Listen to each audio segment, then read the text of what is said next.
Hey guys, this is Tim Stout with episode 3 of Learn to Earn podcast.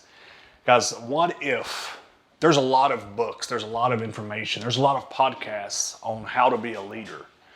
But what if you could get a step ahead of that and there were a book that you could read that would teach you why people want to be led? Being led is one of the things that people have did since the primitive time. People have been led when they're with like in their different communities. People, they have a chief. They have the people who always follow the chief. They follow the chief in the beginning. They were safe. He would lead them right. He would always have food for them. So it's for the more basic of how to live. That's the reason they were with him. But as we grow up, as we grow into life, people want to be led, and they come into little things like you want to be led. You want to have a leader when you're religious, at work, at your gym. These fall all into little tribes, and that's the book that I want to go over today. It's Tribes by Seth Godin. Seth Godin is a leading entrepreneur and author who wrote countless books on how to lead and marketing. This book is special to me. This is the first business book out of 500 books that I read. This was gave to me by a friend, Jose, who's an executive in the airline industry. He gave this to me about 8 years ago for me to read, and it probably sat there for about 2 years before I finally read it, front to cover. So reading it is really neat and it's really interesting because it talks about why people want to be led. And it talks about what you have to do to lead. Now, I took some notes. You have to have 3 things to have a tribe.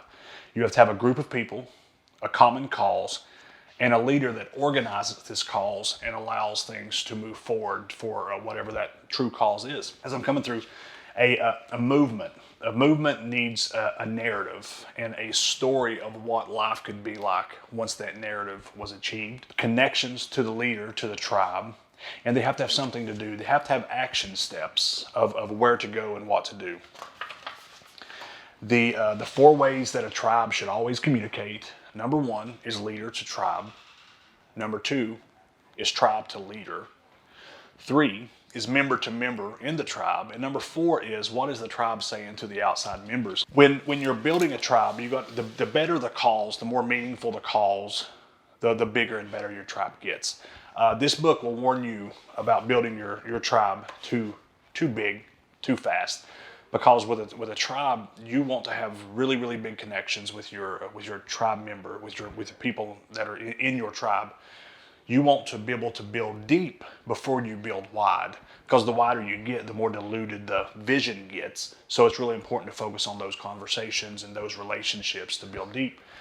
And why this book is important and why having a tribe is important is when I'm selling, if I know exactly who I'm speaking to, if I know exactly the person, exactly the type of people that I want to talk to, I can bring them into a tribe. And now it's as easy as ever because you have Facebook, you have Facebook groups.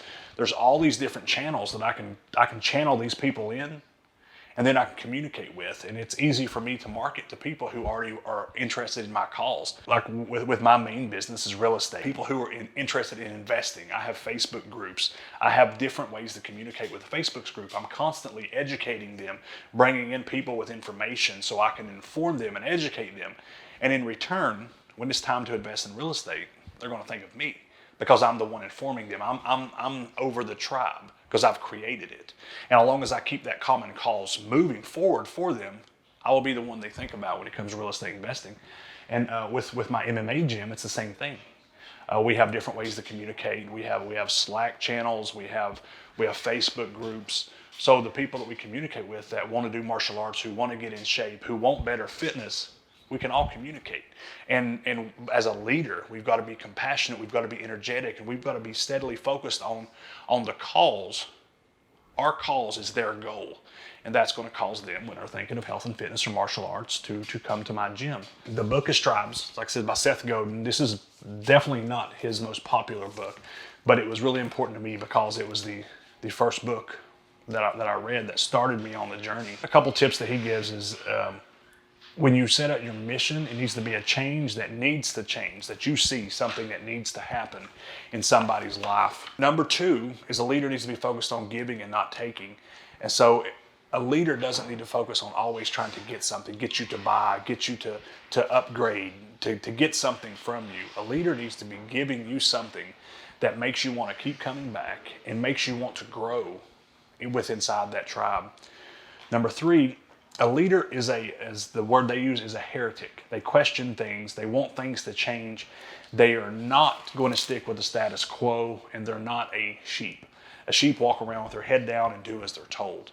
A leader doesn't do that. A leader questions, a leader asks why, and a leader tries to find out and tries to improve. So the book is Tribes. It's definitely one of my 5-star books, one of my go-to. I've probably read this one 3 or 4 times, a few more times than most, but that's mainly because I've had it for such a long time. Guys, again, this is the Learn to Earn podcast, episode 3 with Tribes by Seth Godin.